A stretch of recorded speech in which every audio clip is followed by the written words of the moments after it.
Here I am at the time of partial lunar eclipse in Calgary. I'm sitting here in a spot next to some trees to offer some protection from the wind, so I can speak.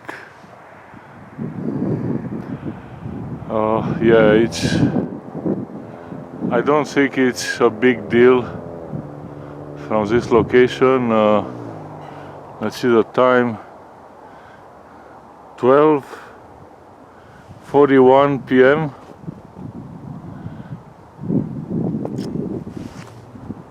on a Monday,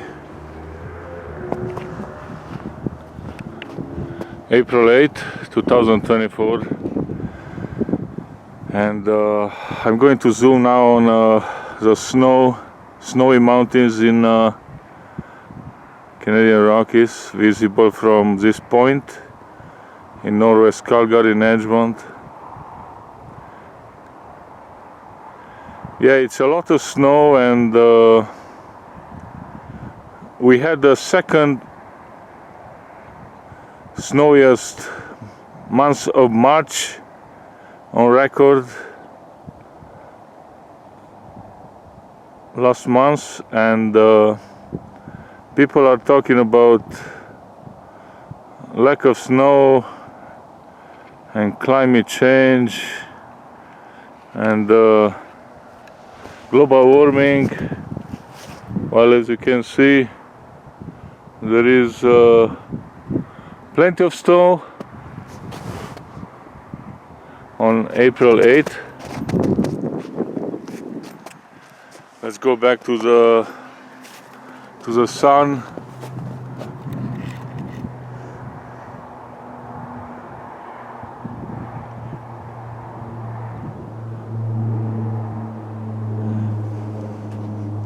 Yeah, I'm not sure if it's any good.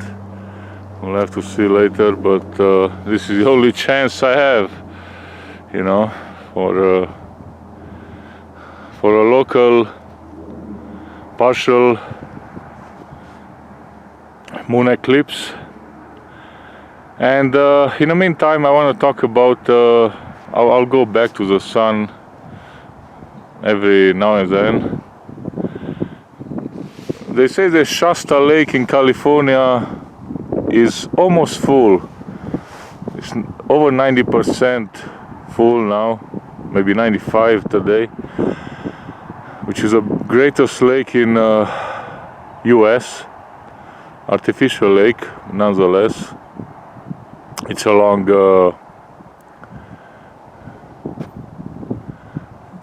that canyon, what is called the Grand Canyon. What's that river going through? I forgot at the moment, but yeah, back to the eclipse.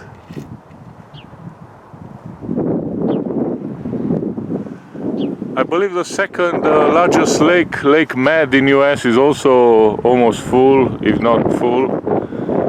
So they had more than a dozen atmospheric rivers in California, which brought so much rain and snow in Sierra Madres of California. They just had to wait a few months because they were complaining how they made these shows, how they were cutting the almond trees because it's too dry in California.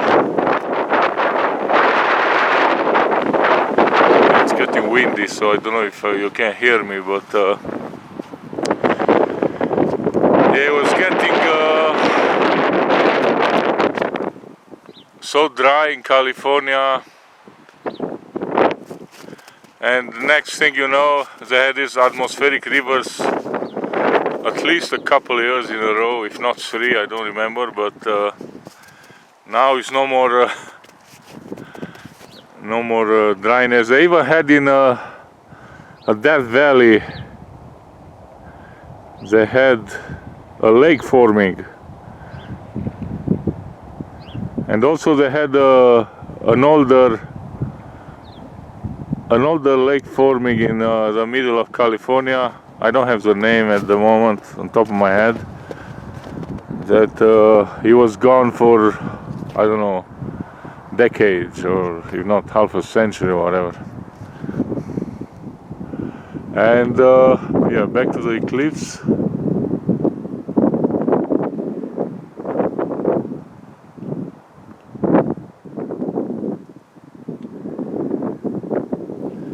Yeah, so especially here in Canada, CBC is cherry picking always, you know, the climate change and doing propaganda. Like they had not only arsonists causing forest fires throughout Canada last year, but also prescribed fires going out of control. For example, the one by this is me, Adrian, by Peyto Lake. They burn out the Peyto sign, a historical figure was Peyto, and that sign was to his memory built next to Peyto Lake. And many other prescribed. That was in May, so they said, oh, the fire season starts in May, but it was a prescribed fire. You know, it went out of control, which ruined all the views, which made me unmotivated to visit the Rockies. It was indeed more than just, you know, prescribed fires and arson, the cause for the fires, but on a scale, I did my research, it's going downhill, you know.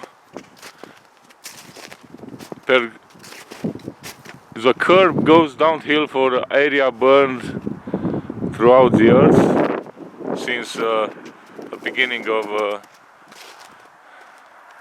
20th century. It's a very clear curve. Let's go back to the sun and what's the time? It's 12:48.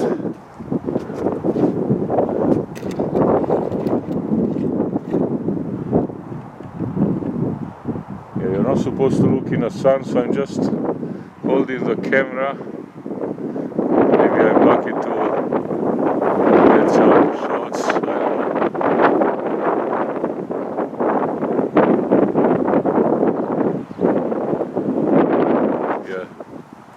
I don't even know if it's going to come out well, this video, due to maybe the sun is gonna damage my clip. So let me close it for now, and I'm gonna start a shorter one in a bit.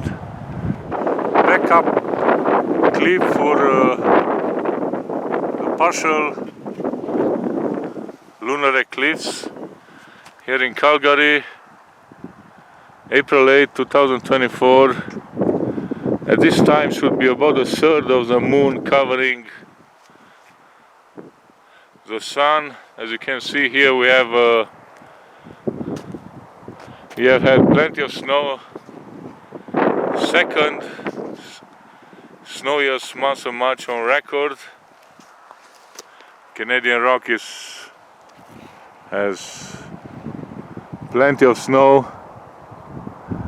But in the news, they were only cherry picking the times when, before the several snowstorms arrived, to talk about how dry it is.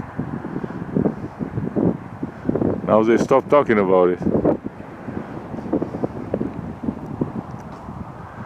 Yeah, on a CBC, particularly here in Canada, all the propaganda, cherry picking, and you know, California, Sierra Madre has 30 feet of snow for 2 winters in a row, and they had dozens of atmospheric rivers filling up Lake Mead and Lake Shasta, the second and first biggest lakes in US. I think it's interior US, not considering the Great Lakes. I don't know how that works, but I know they are the second and first lakes respectively.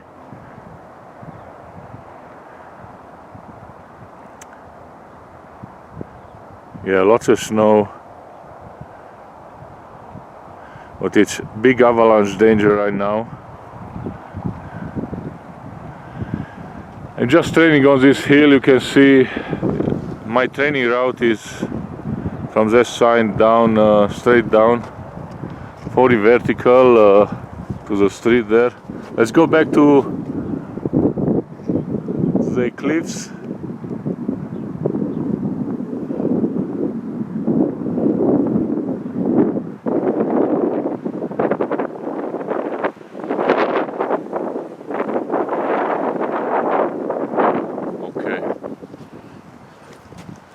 Yeah, I think that should do it. Thanks for watching